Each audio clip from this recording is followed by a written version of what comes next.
Hi guys, in front of me is OPPO Reno13 FS, and let me show you how to add photo to contact. At first, open your phone the other and go to contacts if you're not in this panel. Now select the one that you want to add this profile picture to, mark edit, and select add picture. And now select either one from your photos that are in gallery. You can also tap on camera to grab a photo right now. You can choose something from Google Photos. You can create monogram or just one from illustrations if you've got your network connection active.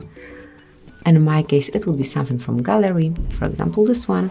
Customize the photo, crop it as you want, rotate it, then tap and choose and mark save.